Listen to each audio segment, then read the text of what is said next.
కేసీఆర్ గారి నాయకత్వం, కేసీఆర్ గారి నాయకత్వం. గౌరవనీయులు పెద్దలు, ఈరోజు మంచిర్యాలలో జరుగుతున్న ఈ రైతు సదస్సుకు అధ్యక్షత వహిస్తున్న గౌరవ మాజీ శాసనసభ్యులు పెద్దలు,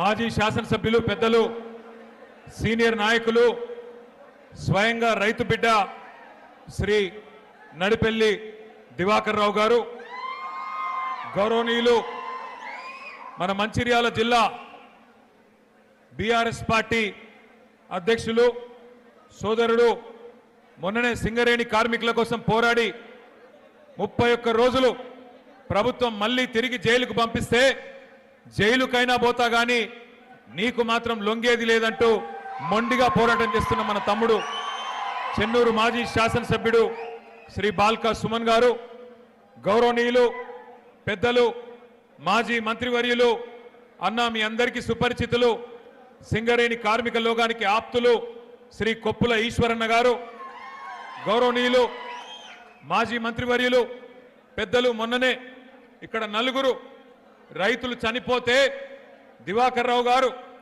ఒక్క పిలుపునిస్తే వెంటనే ఇక్కడికి జగిత్యాల నుండి వచ్చి 8 గంటల పాటు మనతో పాటు ధర్నా చేసిన మాజీ మంత్రివర్యులు అన్న సీనియర్ నాయకులు రాష్ట్ర ప్రధాన కార్యదర్శి శ్రీ జీవన్ రెడ్డి గారు, గౌరవనీయులు పెద్దలు మాజీ మంత్రివర్యులు బాల్కొండ శాసనసభ్యులు అన్న శ్రీ వేముల ప్రశాంత్ రెడ్డి గారు, గౌరవనీయులు మన గౌరవ శాసనసభ్యులు కోరుట్ల నియోజకవర్గ ఎమ్మెల్యే సోదరులు డాక్టర్ సంజయ్ గారు, ఆసిఫాబాద్ ఎమ్మెల్యే సోదరి, మరి ఎక్కడ ఆదిలాబాద్ ఉమ్మడి జిల్లాలో సమస్య ఉన్నా చెన్నూరైనా మంచిర్యాలైనా ఖానాపూర్ అయినా ఎల్లవేళలా పార్టీ కోసం పనిచేసే మనందరి ఆడబిడ్డ శ్రీమతి కోవా లక్ష్మి గారు, గౌరవనీయులు సిర్పూర్ మాజీ ఎమ్మెల్యే పెద్దలు శ్రీ కోనేరు కోనప్ప గారు, బెల్లంపల్లి మాజీ ఎమ్మెల్యే శ్రీ దుర్గం చిన్నయ్య గారు,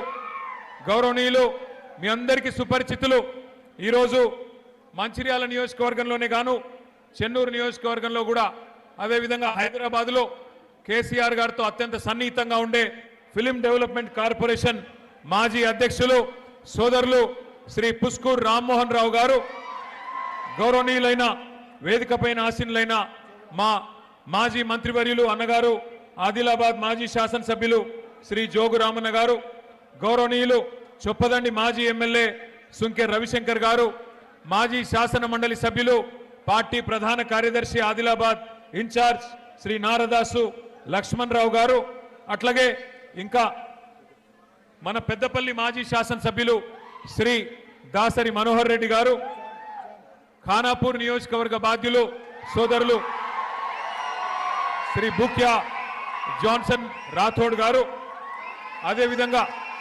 వేదికపైన ఆసీనులైన సీనియర్ నాయకులందరికీ నేను ఎవరెవరి పేర్లు అయితే చెప్పలేదో దయచేసి వారు మనసులో పెట్టుకోండి, ఏమనవద్దని చెప్పి కోరుతూ, ముందుగా మరణించిన మన్నించాలి నేను మా చందర్ గారు రామగుండం మాజీ శాసనసభ్యులు, వారి పేరు చెప్పడం మర్చిపోయాను, చందర్ గారికి, ఇంకా ఎవరెవరి పేరు చెప్పలేదో వారందరూ కూడా దయచేసి ఏమనుకోవద్దని చెప్పి కోరుతూ, మరి మే 5, 2026 నాడు మరణించిన 4 రైతులు, తనుగుల నాగరాజ్ గారు గంపలపల్లి, తనుగుల అభిరామ్ గారు వారిది కూడా గంపలపల్లి, గుండారపు వెంకటేష్ గారు కొత్తూరు, నెలికి లచ్చన్న గారు ముత్యంపేట, ఈ 4 రైతులు మరి వారందరి ఆత్మ శాంతించాలని చెప్పి మనస్ఫూర్తిగా మరి మనందరి తరపున కూడా ఆ భగవంతుని ప్రార్థిస్తూ, ఇవాళ మనందరం కూడా ఇక్కడికి ఎందుకు వచ్చినామో మీ అందరికి తెలుసు.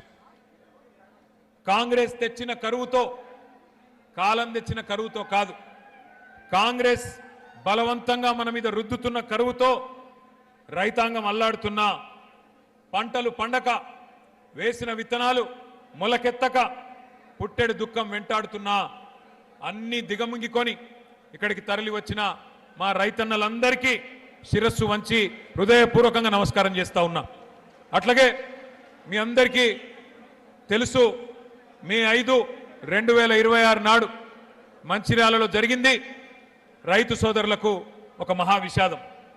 ఒకటే నియోజకవర్గంలో ప్రభుత్వం పంటలు కొనకపోతే కొనుగోలు కేంద్రాలలో కాపుగాసి అక్కడే ఉండి ఎక్కడ మా పంట నష్టమవుతుందో అని చెప్పి భయంతోని కదలకుండా ధాన్యాన్ని కాపాడుకునే ప్రయత్నంలో 4 అన్నదాతలు మృత్యువాత పడ్డారు. ప్రభుత్వ నిర్లక్ష్యం వల్ల తెచ్చిన ధాన్యాన్ని 30 రోజులు 60 రోజులు కొనేటోడు దిక్కులేడు, సంచులిచ్చేటోడు దిక్కులేడు. ఈ దిక్కు దివానం లేని ప్రభుత్వంలో అన్నదాతకు మరి దిక్కులేని పరిస్థితి వస్తే ఆ పంటను కాపాడుకునే ప్రయత్నంలో ఆ కొనుగోలు కేంద్రం దగ్గరే కాపుగా చిన్నప్పుడు గోడ కూలింది. గోడ కూలితే 4 రైతులు చనిపోవడం జరిగింది. 4 రైతులు చనిపోతే ప్రధాన ప్రతిపక్ష నాయకులు, ప్రధాన ప్రతిపక్ష పార్టీకి సంబంధించిన బీఆర్ఎస్ పార్టీకి సంబంధించిన నాయకత్వం, మాజీ ఎమ్మెల్యే మా దివాకర్ రావు గారు, మా జీవన్ రెడ్డి గారు, మాజీ మంత్రి గారు 8 గంటలు ధర్నా చేసినా దున్నపోతు మీద వానబడ్డట్టు ప్రభుత్వం నుంచి స్పందన రాలే. చివరికి ఏదో మొక్కుబడిగా ఒప్పుకున్నారు, చూస్తాం చేస్తాం ఒప్పుకున్నారు. కానీ ఈరోజు వరకు దాదాపు 2.5 నెలలు గడిచిపోయినా స్పందన లేదు. కనీసం మానవత్వం అనే ఒక ఆలోచన కూడా లేదు. మరి ఈ 4 చనిపోయిన తర్వాత, అర్ధాంతరంగా వారి జీవితాలు ముగిసిపోయిన తర్వాత నాకు దివాకర్ రావు గారు, జీవన్ రెడ్డి గారు కలిసి ఫోన్ చేసినారు. అన్నా మరి పార్టీ తరఫున మనమన్నా ఏమన్నా చెప్పాలి, ఎందుకంటే రైతులు ఈ రకంగా ఇబ్బందులు పడతా ఉన్నారు, వారికి అండగా నిలబడాలన్నారు. ఆ రోజు మేము వరంగల్లో ఉన్నాం, రైతు సదస్సు, అక్కడ రైతు సంగ్రామ సదస్సు నిర్వహిస్తా ఉన్నాం. అదే రోజు ఈ బాధాకరమైన సంఘటన జరిగింది. వెంటనే ప్రకటించినాం, కేసీఆర్ గారిని అడిగితే మంచిర్యాల జిల్లాలో జరిగిన ఈ విషాదానికి పార్టీ తరఫున తప్పకుండా మనం అండగా నిలబడదాం, ఒక్కొక్క రైతుకు 5 లక్షల రూపాయలు వెంటనే ప్రకటించండి అని చెప్పి కేసీఆర్ గారు చెప్పినారు. చెబితే ఇవాళ శోకసంద్రంలో ఉన్న రైతు కుటుంబాలకు నేను అడిగిన, ప్రభుత్వం నుంచి ఏమైనా వచ్చిందా అమ్మా అని అడిగిన. బాధ ఎక్కడ అనిపిస్తుంది అంటే 2.5 నెలలు అయిపోయింది. మంచిర్యాలలో ఉన్నది కాంగ్రెస్ ఎమ్మెల్యే, జరిగింది రాష్ట్రంలో ఉన్నది కాంగ్రెస్ ప్రభుత్వం, జరిగింది ఒక విషాదం. ఇప్పుడే రాజకీయ పరమైన హడావుడి లేదు, ఆర్భాటం లేదు, ఏ ఎన్నిక లేదు. కానీ ప్రభుత్వం నుంచి స్పందన లేదు. 4 మాట్లాడుతుంటే ఒక్కొక్కరిది ఒక్కో రకమైన బాధ. వాళ్ళందరూ చెప్పింది ఒకటే మాట. కాకపోతే వాళ్ళ 4 రైతులు చచ్చిపోతే ఒక్క రైతుకు మాత్రమే 5 లక్షలు వచ్చింది ప్రభుత్వం నుంచి. అది కూడా ఎక్కడిది ఆ 5 లక్షలు? కేసీఆర్ గారు పెట్టిన రైతు బీమా నుంచి మాత్రమే 5 లక్షలు ఇచ్చినారు. కానీ మిగతా ముగ్గురికి 5 లక్షలు కాదు కదా, 5,000 కాదు కదా, 5 పైసలు కూడా ప్రభుత్వం నుంచి సహాయం అందలేదు. ఇంత దుర్మార్గమైన, ఇంత కిరాతకమైన ప్రభుత్వం ఇవాళ రాష్ట్రంలో ఉన్నది. ఒకవైపు యూరియా కష్టాలు, మరొక వైపు కరెంటు కష్టాలు, మరొక వైపు సాగునీటి కోసం తన్లాట. ఇన్ని గండాలు దాటి పంట పండిస్తే మరి రేవంత్ రెడ్డి అనే గండాన్ని మాత్రం రైతులు దాటలేకపోయినారు. ఒకటే రోజు పంటలు కొనక అక్కడే కాపలగాసి చివరికి 4 చచ్చిపోయినా రేవంత్ రెడ్డికి చీమ గుట్టినట్టు కూడా లేదు. ఇవాళ కేసీఆర్ గారి నాయకత్వంలో ఆనాడు 9.5 సంవత్సరాల పాటు బ్రహ్మాండంగా మరి రైతులకు కరెంట్ ఇచ్చి 73,000 కోట్ల రూపాయలు రైతు బంధు రూపంలో ఇచ్చి, నీళ్ళిచ్చి, చెర్లు బాగా చేసి, రైతు బీమా పెట్టి, పంటలు కొని మరి పూర్తి స్థాయిలో పంజాబ్ని తలదన్నే విధంగా తెలంగాణ రైతన్నను భారతదేశంలో నిలబెడితే కేసీఆర్ గారు ఇవాళ రేవంత్ రెడ్డి రాక్షస పాలనలో అష్ట కష్టాలు పడతా ఉన్నారు. పంటలు కొనరు, యూరియా ఇయ్యరు, సంచులు ఇయ్యరు, సుతిలు ఇయ్యరు, పోని పొరపాటున కొంటే మద్దతు ధర ఇయ్యరు, మరి బోనస్ అన్నారు, బోనస్ను బోగస్ చేసినారు. అట్లా మాత్రమే కాదు, ఇవాళ ఒక్కసారి మీరు ఆలోచించాలని చెప్పి నేను కోరుతా ఉన్నా. రేవంత్ రెడ్డి ప్రభుత్వం వచ్చి 31 నెలలు దాటి 32వ నెల నడుస్తూ ఉన్నది. 4 సార్లు ఈ 32 నెలల్లో 4 సార్లు రైతు బంధు ఎగ్గొట్టిన నయవంచకుడు రేవంత్ రెడ్డి. షాపులో దొరికే యూరియాని కేసీఆర్ ఉన్నప్పుడైతే షాపుకు పోయే అవసరం కూడా లేదు. ఆటో అన్నకో ఆటో తమ్మునికో ఒక ఫోన్ కొడితే పొలం కాడికి వచ్చేది యూరియా. నేను చెప్పేది కరెక్టేనా కాదా? కేసీఆర్ ఉన్నప్పుడు ఒక ఫోన్ కొడితే యూరియా అనేది పొలం కాడికి వస్తుండే. ఇలా షాపులో ఉండే యూరియాని యాప్లో ఇస్తా అని చెప్పి ఒక యాప్ పెట్టిండు రేవంత్ రెడ్డి. అందుకే కేసీఆర్ గారు చెప్పిన ముందే, మోసపోతే గోసపడతాం, ఓటేసేటప్పుడే ఆలోచించుకోవాలని చెప్పిండ్రు.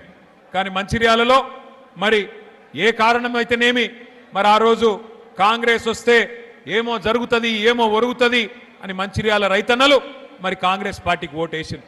ఓటేసిన పాపానికి ఇవాళ కాంగ్రెస్ రైతులను కాటేస్తున్నది.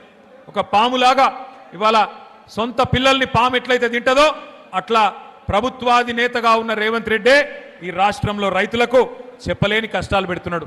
యూరియా, విత్తనాలు, కరెంటు, సాగునీరు, మద్దతు ధర, బోనసు ఇవన్నీ కూడా మరి చుట్టుముట్టినాయి రైతాంగాన్ని.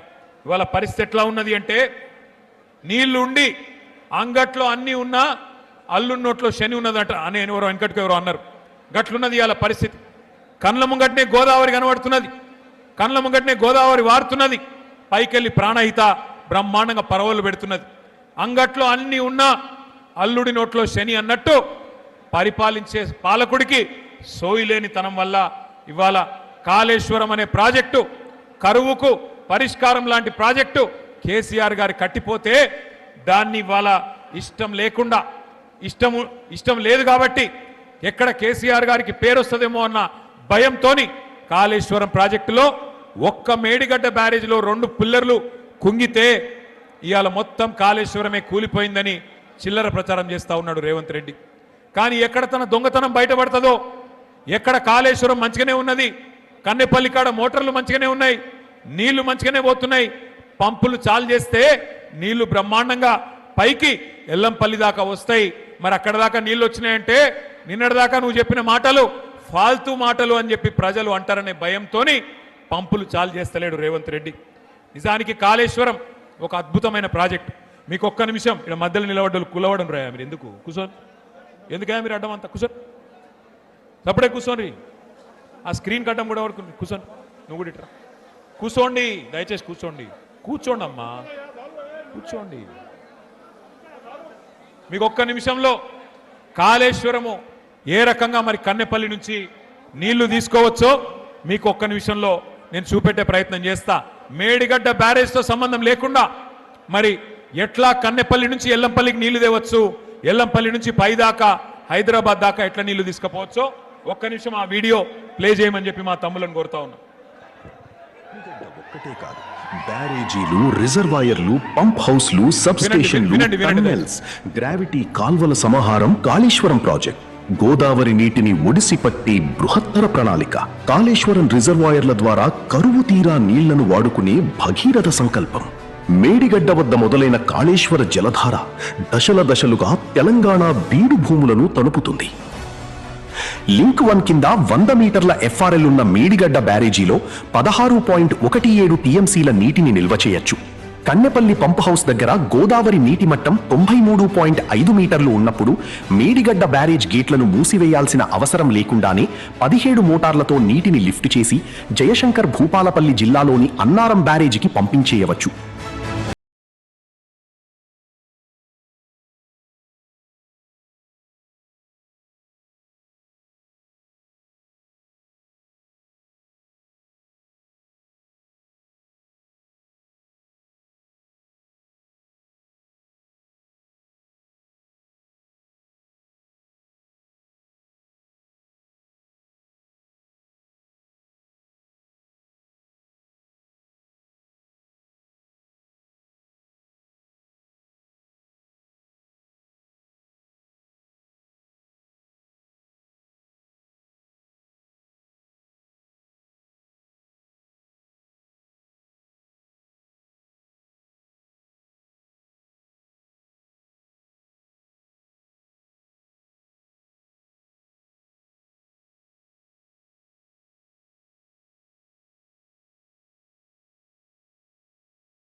మరియు గ్రావిటీ కాలువల ద్వారా వివిధ రిజర్వాయర్లకు నీటిని తరలించి తెలంగాణ రైతాంగానికి సాగునీరు అందిస్తారు.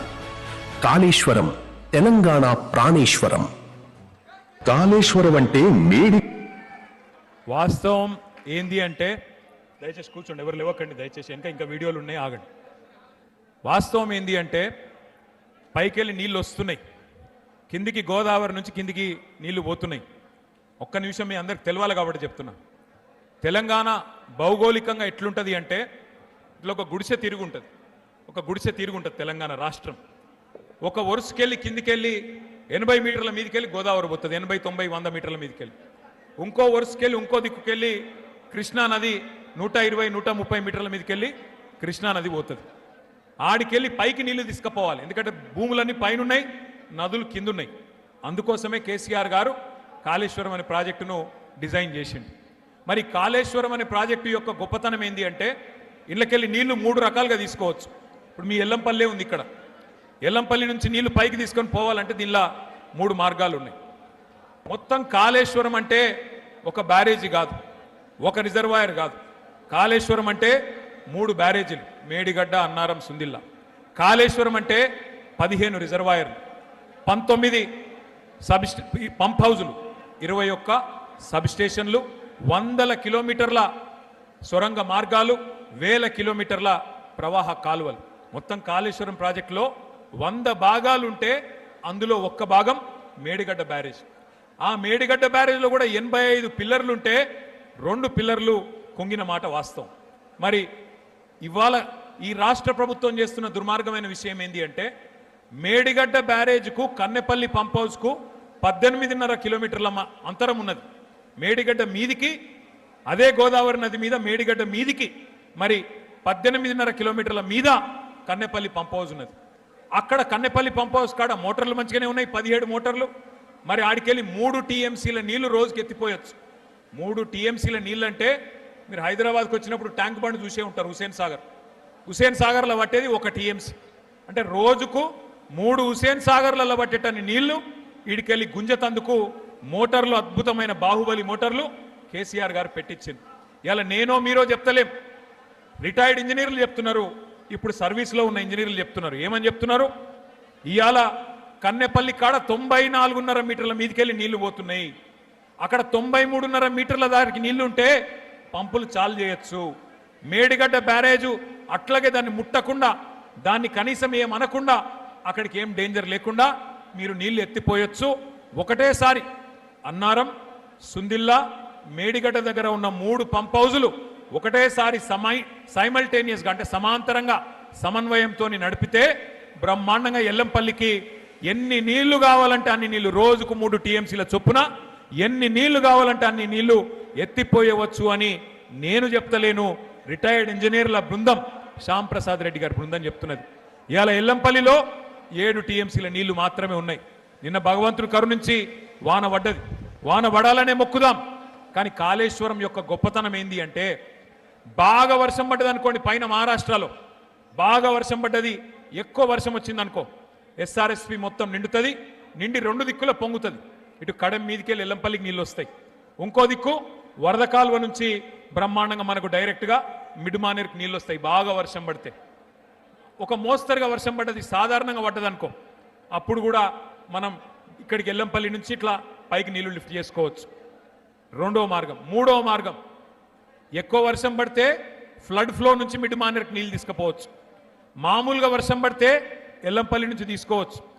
ఏ వర్షం లేకపోతే, ఇబ్బంది ఉంటే, కరువు ఉంటే, ఇవాళ ఉన్న పరిస్థితి ఉంటే దానికి పరిష్కారమే కాళేశ్వరం దగ్గర, కన్నెపల్లి దగ్గర పంపులు చాలు చేసి నీళ్లు తీసుకుంటందుకే కేసీఆర్ గారు పెట్టిన ఈ ప్రాజెక్టు. అంటే ఈ ప్రాజెక్టు యొక్క గొప్పతనం ఏంది అంటే గది. ఏ పరిస్థితుల్లో కూడా తెలంగాణకు కరువు రాకుండా 500 సంవత్సరాల గోదావరి ప్రవాహం మొత్తం స్టడీ చేసి, అధ్యయనం చేసి, ఎక్కడికి వెళ్ళి నీళ్లు పట్టుకోవచ్చని దేవులాడి అక్కడ కేసీఆర్ గారు ప్రాజెక్టు కట్టిండు. ఇవాళ 2 పిల్లర్లు కుంగిపోతే 32 నెలలైంది రేవంత్ రెడ్డి ప్రభుత్వం వచ్చి. మరి మొన్న నేను ఒక రైతును చూసిన మాట్లాడంగా ఎంత అద్భుతంగా మాట్లాడిండు ఆయన అంటే, అవునయ్యా కేసీఆర్ కట్టిండు, చిన్న సమస్య వచ్చింది, ఏం నీకు సుతారావులు లేరా, మేస్త్రీలు లేరా, సిమెంట్ బస్తాలు లేవా, ఏం చేస్తున్నావు, ఎందుకు రిపేర్ చేయవు, ఎందుకు రైతుకు నీళ్ళు ఇయ్యవు అని చెప్పి ఒక రైతు నిలదీసిండు. నిజంగా చెప్పాలంటే ముఖ్యమంత్రి మాట్లాడే ఫాల్తూ మాట 1,00,000 కోట్లు కొట్టుకుపోయినాయి అంటాడు. వాస్తవం ఏంది? 2 పిల్లర్లు కుంగినాయి. ఆ బ్లాక్ ఒక్కటి రిపేర్ చేస్తే కూడా మొత్తం మేడిగడ్డ బరాజ్కైన ఖర్చే 4,000 కోట్లు. ఆ బ్లాక్ 7 ఏదైతే రిపేర్ చేయాలనో అదొక్కటి రిపేర్ చేయాలంటే ఒక 400 కోట్లు కావాలి. ఆ 400 కోట్లు కూడా మన ప్రభుత్వ పైసలు అవసరం లేదు, ఎల్ఎన్టీ అనే కంపెనీ మేమే కడతాం, మేమే పెడతాం, మీ పైసనే వద్దు అని ఉత్తరం రాస్తే కూడా ఈ మూర్ఖపు ముఖ్యమంత్రి ఎక్కడ మళ్ళా నేను ఇన్ని రోజులు చేసిన ప్రచారం, రాహుల్ గాంధీని తీసుకొచ్చి చూపెట్టిన సినిమా నేను దొంగనని మళ్ళా దొరికిపోతా అని చెప్పి ఆ ఎల్ఎన్టీ కంపెనీని కూడా బెదిరించి ఎలగొట్టిండు తప్ప 32 నెలలే దాన్ని ముడతలేడు. ఇవాళ ఎందుకు వచ్చింది కాంగ్రెస్ తెచ్చిన కరువు అని నేను ఎందుకంటున్నా, గోదావరిలో నీళ్లుండి ఎల్లంపల్లికి నీళ్లు దాసుకురాలని నీళ్లు ఎత్తిపోయలేని అసమర్థ ప్రభుత్వం, కావాలని నీళ్లు ఎత్తకుండా ఇలా రైతులను సతాయిస్తున్న మూర్ఖపు ప్రభుత్వం ఉన్నది కాబట్టే ఇది కాలం తెచ్చిన కరువు కాదు, కాంగ్రెస్ తెచ్చిన కరువు అని చెప్పి నేను అంటా ఉన్నా. అర్థం చేసుకోమని చెప్పి నేను కోరుతా ఉన్నా. నీళ్లు లేవంటాడు మొదలు, కన్నెపల్లి దగ్గర నీళ్ళు ఎక్కడున్నాయి అంటే మేము అందరం పోయినాం, నేను, ప్రశాంత్ రెడ్డి గారు, జీవన్ రెడ్డి గారు, మా ఈశ్వరన్న, మొత్తం అందరం ఎమ్మెల్యేలు, కోవ లక్ష్మక్క అందరం కలిసి, మా జోగు రామన్న అందరం కలిసి పోయినాం. పోయి చూపెట్టినాం, నీళ్లు లేవా, ఇక్కడ కనబడతలేవా, రోజుకు 9 టీఎంసీల నీళ్లు కిందికి పోతా ఉన్నాయి, రోజుకు 3 ఎత్తిపోయొచ్చు పైకి, ఎందుకు ఎత్తుతలేవు, కింద మీ గురువు గారు చంద్రబాబు ఎత్తుతుండు కదా, నీకేం పుట్టింది రోగం అంటే లేదు, ఉలుకు లేదు. ఒక రోజేమో నీళ్లు లేవు అంటాడు, రెండో రోజేమో ఇంకో కథ పెట్టిండు, వాడెవడో చెప్పిండు ఎన్డీఎస్ఏ అని చెప్పిండు, వాడు చెప్పిండు నేను ఎత్తిపోయా అంటాడు. నేను అది కూడా అడిగిన, ఇప్పుడు ఎన్డీఎస్ఏ ఎక్కడన్నా చెప్పిందా కన్నెపల్లి కాడ నీళ్లు తీసుకోవద్దని చెప్పిందా? పైన అన్నారం మంచిగానే ఉంది, సుందిల్ల మంచిగానే ఉంది, నీ ప్రభుత్వం వచ్చినాకనే అక్కడ గ్రౌటింగ్ వర్క్ కూడా చేసిండ్రు, 2 బ్యారేజీలు మంచిగానే ఉన్నాయని ఇంజనీర్లు చెప్తున్నారు. ఏం రోగమయ్యా నీకు, కిందికి గలగలా గోదావరి ఏపీకి తరలిపోతున్నది, అక్కడ పట్టిసీమ లిఫ్ట్ నడుస్తూనే ఉన్నది, నీకేం రోగమయ్యా రేవంత్ రెడ్డి అంటే మళ్ళా ఇంకేదో పిచ్చి మాటలు మాట్లాడతాడు. మీరు చూస్తున్నారు ఏం మాట్లాడుతుండో. ఎట్లన్నాయా ముఖ్యమంత్రి గారు, మరి నీళ్ల సంగతి ఏంది, కరువు వచ్చింది కదా అంటే రక్తం రక్తం రక్తం జల్లుండ్రి, రక్తం జల్లుండ్రి, బీఆర్ఎస్ వాళ్ళది చల్లితే పంటలు వండుతాయి అని మాట్లాడిండు. మా ప్రశాంత్ రెడ్డి అన్నకు తిక్క ఉట్టింది, నిజంగా రక్తం జల్లమంటావా నా కొడక అని చెప్పి, ఇగో తీసుకోరా పోయి రక్తం అని చెప్పి రక్తం కూడా ఇచ్చిండు. రక్తం ఇచ్చి ఇగో తీసుకోమరి, తీసుకొని మాకు పొలాలకు నీళ్ళు, రైతులకైతే నీళ్ళు అని చెప్పి మన నాయకులు బయలుదేరితే ఇక ముఖ్యమంత్రికి ఫ్రస్ట్రేషన్ పెరిగిపోయింది. ఆయనకు తెలిసినవి 2 ఓట్లు తిట్లు. అయితే ఓట్లు పెడతాడు, దొంగ ఓట్లు, లేదంటే తిట్లు తిడతాడు, బూతులు తిడతాడు. 32 నెలల ఏం చేసినామని నేను అడుగుతా ఉన్నా. కేసీఆర్ గారు 10 ఏళ్ల పాటు బ్రహ్మాండంగా నీళ్ళు ఇచ్చిండు. నేను అడుగుతున్నా, ఏమైనా మాట్లాడితే ఒకటే చిల్లర మాట మాట్లాడతాడు. ఏమంటాడు, ఏ జాతి నీది, నీది ఏం జాతి? నేను చెప్తున్నా రేవంత్ రెడ్డి, ఏ జాతో కూడా నీకు చెప్పాల్సిన టైం వచ్చింది. ఉద్యమ టైంలో ఉద్యమకారుల మీదికి తుపాకీ ఎక్కుబెట్టిన పోరంబోకు జాతి అయితే మాది కాదు. ఉద్యమకారుల మీదికి తుపాకీ తీసుకొని వచ్చిన పోరంబోకు జాతి అయితే మాది కాదు. వలస పాలకుల సంక నాకుతూ సమైక్యవాదుల సంచులు మోసిన దగుల్బాజీ జాతి మాది కాదు. తెలంగాణ తొలి ప్రభుత్వాన్ని 50 లక్షల రూపాయలతో ఒక ఎమ్మెల్యేను కొనుగోలు చేసి దొరికిపోయిన లుచ్చా జాతి అయితే మాది కాదు. తెలంగాణ సాగునీటి ప్రాజెక్టుల మీద 100ల కొద్ది కేసులు వేసి ఆపాలను చూసిన దివానగాళ్ల బ్యాచ్ అయితే మాది కాదు. అబద్ధాలు, విద్వేషాలు, బూతులతో ప్రజల్ని రెచ్చగొట్టి బతికిన చిల్లర జాతి మాది కాదు. ప్రాజెక్టులను బాంబులతో పేల్చేసే అధమ జాతి మాది కాదు. నీళ్లున్నా, ఇచ్చే వ్యవస్థ ఉన్నా జనాలకు అందించలేని అసమర్థ జాతి కాదు మాది రేవంత్ రెడ్డి. ఉద్యోగాలు అడిగితే ఎండ్రిందాగుమని, బాయిల దుంకుమని, నీళ్ళు అడిగితే రక్తం జల్లుకొమ్మని రాక్షస జాతి మాటలు మాట్లాడే జాతి మాది కాదు. అన్ని బాగు చేసి అప్పజెప్పినా ప్రజారంజకంగా పరిపాలించకుండా వానికి వీనికి మూటలు మోసి జనాలను హింసించే రాక్షస నికృష్ట జాతి మాది కాదు. తెలంగాణలో ఉన్నాయి 2 జాతులు. ఒకటి తెలంగాణను ప్రేమించే జాతి, రెండోది రాష్ట్రానికి ద్రోహం చేసే జాతి. ఎవడిది ఏ జాతో తెలంగాణ ప్రజలకు బాగా తెలుసు. ఎవరు తెలంగాణ తెచ్చిండ్రో, ఎవరు తెలంగాణను ఇవాళ వంచిస్తున్నాడో, ఎవడు తెలంగాణకు అన్యాయం చేస్తున్నాడో అందరికీ తెలుసు. నేను ఒక్క మాట దయచేసి మీరు ఆలోచించాలని చెప్పి నేను కోరుతా ఉన్నా. ఈయనకు బుద్ధి వస్తలేదు రేవంత్ రెడ్డికి. ఇవాళ రైతులు చచ్చిపోయినా మంచిర్యాల జిల్లాలో సోయి లేదు. రైతులు రోడ్లెక్కి ధర్నా చేసినా పంటలు కొనుమని బుద్ధి లేదు, ఆయనకు తెలివి రాదు. అట్లాగే ఇవాళ చివరికి సూర్యాపేట జిల్లాలో గిరిజన రైతులు రక్తం జల్లిండ్రు పోయి.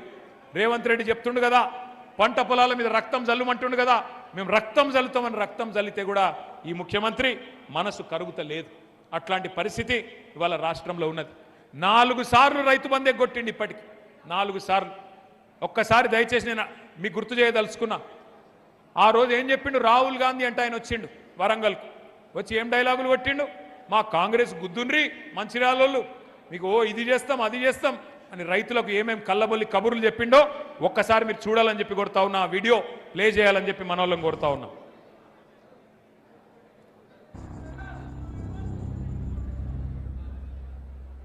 जैसे ही कांग्रेस पार्टी की यहां सरकार बनेगी वैसे 2 लाख रुपए का कर्जा माफ होगा और आपको सही एमएसपी मिलनी शुरू हो जाएगी। 15,000 रुपए प्रति एकड़ डायरेक्ट बेनिफिट हम किसानों को देने जा रहे हैं। यह सिर्फ एक डिक्लेरेशन नहीं है, यह किसानों के लिए कांग्रेस पार्टी की गारंटी है। यह खोखले शब्द नहीं है। पैडी को हम 2,500 रुपए में खरीदेंगे। పండించిన వరి పంటకి కనీస మద్దతు ధర అదనంగా బోనస్ ప్రకటించి 2,500 రూపాయల వరకు క్వింటల్ కి వరి ధాన్య కొనుగోలు చేస్తాం. కాంగ్రెస్ పార్టీ అధికారంలోకి వచ్చిన తక్షణమే రైతులకు ఏకకాలంలో 2 లక్షల రుణమాఫీ చేస్తాం. రెండవ డిక్లరేషన్ ఇందిరమ్మ రైతు భరోసా పథకం తెచ్చి భూమి కలిగిన రైతులకు కౌలు రైతులకు ప్రతి ఎకరాకు ఏడాదికి 15,000 రూపాయల పెట్టుబడి సాయం అందిస్తాం. ఉపాధి హామీలో నమోదు చేసుకున్న భూమి లేని రైతు కూలీలకు ప్రతి ఏడాది 12,000 రూపాయల ఆర్థిక సహాయాన్ని అందిస్తాం. రైతులు పండించిన పంటలకు ఉదాహరణ వరి, పత్తి, మిర్చి, చెరుకు, పసుపు ఇలా అన్ని పంటలకు మెరుగైన గిట్టుబాటు ధర ఇచ్చి చివరి గింజ వరకు కాంగ్రెస్ పార్టీ కొనుగోలు చేస్తుంది. చెప్పినాయి రైతు డిక్లరేషన్ కాదు రైతు డిక్లరేషన్ 1 కాదు 2 కాదు 34 హామీలు ఇచ్చిండ్రు. నేను అడుగుతా మీరు చెప్పాలి దయచేసి, నేను అడుగుతా మీరు చెప్పండి. రైతు బంధు 15,000 పెంచుతామన్నారు, ఇచ్చిండ్రా? ఇచ్చిరా లేదా? కొద్దిగా గట్టిగా చెప్పాలి, ఇచ్చిండ్రా లేదా?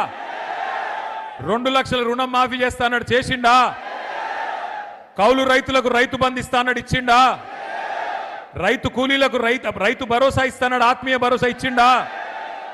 పత్తి, వరి, మిర్చి అన్నిటికీ బోనస్ ఇస్తా అన్నాడు, ఇచ్చిండా? చివరి గింజ దాకా కొంటా అన్నాడు, ఇచ్చిండా? కొంటుండా? 24 గంటల కరెంట్ ఇస్తుండా? మరి మంచిర్యాలలో మనకు తెలిసి వచ్చిందా మార్పు అంటే ఎట్లుంటుందో? గిట్లుంటది. మరి ఎట్లుంటది అంటే ఒక్కసారి ఆలోచన చేయండి. ఈ మధ్యలోనే ముఖ్యమంత్రి మన ఒక రైతులకే కాదు అన్ని వర్గాలకు హామీ ఇచ్చిండు. నేను పిల్లలకు 2 లక్షల ఉద్యోగాలు ఇస్తాను మొదటి సంవత్సరం అని రాహుల్ గాంధీ డైలాగులు కొడితే, నిన్నగాక మొన్న యువ సంగ్రామ సదస్సు అని హైదరాబాద్లో వాళ్ళు ఎక్కడనైతే మీటింగ్ పెట్టినరో మేము అక్కడనే పెట్టినాం. వరంగల్లో వాళ్ళు ఎక్కడైతే మీటింగ్ పెట్టినరో అక్కడనే పెట్టి రైతులను అడిగినాం.